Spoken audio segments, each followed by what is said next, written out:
عزیزو، ایک بات اس بات کا خیال رکھا جائے کہ زکوٰۃ کا بہترین مصرف اپنے رشتہ دار ہیں۔ ارد گرد دیکھا جائے، جو ضرورت مند ہے تلاش کیا جائے اور انہیں اس کی زکوٰۃ دی جائے، یہ سب سے بہترین مصرف ہے۔ زکوٰۃ کا فریضہ بھی ادا ہوگا اور دوسرا میرے عزیزو صلہ رحمی کا ثواب بھی ملے گا، اور دوسرے نمبر پہ زکوٰۃ کا سب سے بہترین مصرف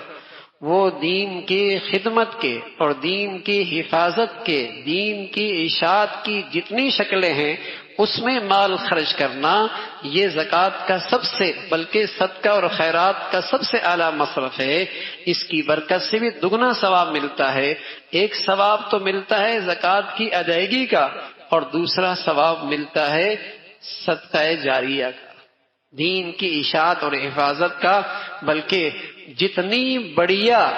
آپ کی زمین زرخیز ہوگی خرچ کرنے کی، جتنی زرخیز ہوگی آپ کے مال کے خرچ کرنے کی، اتنا اجر ملے گا۔ اور اللہ نے یوں فرمایا کہ ایک دانہ زمین پہ ڈالتے ہیں، زمین زرخیز ہوتی ہے تو وہ 7 بالیاں نکالتی ہے، اور ہر بالی سے 100 دانے نکلتے ہیں۔ ایک بالی سے 700 دانے نکلے، اللہ کے راستے میں جو خرچ کرتے ہیں ایک کے بدلے میں اللہ 700 دیتا ہے۔ لیکن فرمایا نہ بس نہیں، واللہ یضاعف لمن یشاء، اگر وہ زمین زرخیز ہے جہاں آپ کا مال اور پیسہ لگا ہے، آپ نے تو مال لگا دیا زرخیز زمین پر، اور اس مال سے ایسا آدمی تیار ہوا جس نے سینکڑوں حافظ تیار کر دیے، جس نے سینکڑوں گھروں کے اندر قرآن کا نور پہنچا دیا، جس نے سینکڑوں دلوں کے اندر ایمان کی روشنی پیدا کر دی، جس مال سے سینکڑوں اسلام کے داعی اور خادم پیدا ہو گئے،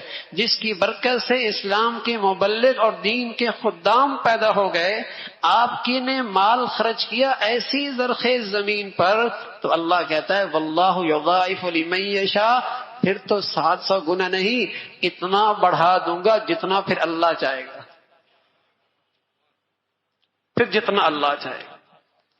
آپ نے ایسی زرخیز زمین پر وہ مال لگایا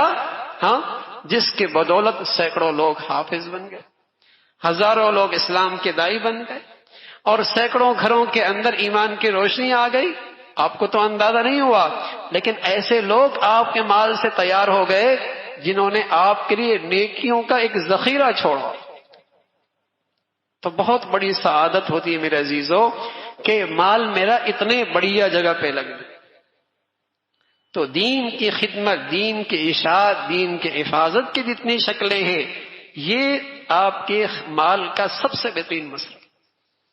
رشتہ دار صلہ رحمی کا ثواب ہے، اور پھر یہ مصرف ہے جس سے آپ کے لیے صدقہ جاریہ ہے اور دین کی حفاظت کی شکلیں ہیں۔ تو میرے عزیزو، مسلمان کی شان ہے وہ سخی مزاج ہوا کرتا ہے۔ پہلے تو مسلمان اپنے حلال مالوں سے اور اپنے مال کے تہائی حصے سے دین کے لیے وقف کیا کرتے تھے، لیکن اب تو رہا سا وہ واجب اور زکوٰۃ کے مصرف ہے، اگر وہ بھی مسلمان خرچ نہیں کریں گے تو میرے عزیزو اللہ کا دین تو زندہ رہے گا لیکن ہم محروم ہو جائیں گے۔ اللہ کا دین تو زندہ رہے گا جب تک اللہ کو منظور ہوگا، لیکن ہم محروم ہو جائیں گے۔ تو جو مسلمان اپنے مالوں کو اللہ کے دین کی محبت میں خرچ کرتے ہیں، اللہ اس کی برکت سے ان کے گھروں کے اندر بھی پھر دین کو زندہ کرتا ہے، پھر ان کے اولادوں کو بھی اللہ دین عطا فرماتا ہے۔ تو میرے عزیزو، مال خرچ بھی کیا جائے اور پھر اللہ سے قبولیت بھی مانگے۔ علماء نے لکھا کسی عمل کے کامل ہونے کے لیے 3 شرطیں۔ ایک شرط تو یہ ہے کہ کتنی بھی بڑی نیکی کر لے، خیال کرے کہ بہت چھوٹی کی ہے، اور دوسرا یہ کرے کہ جس قدر مخفی نیکی کر سکتا ہے کرے،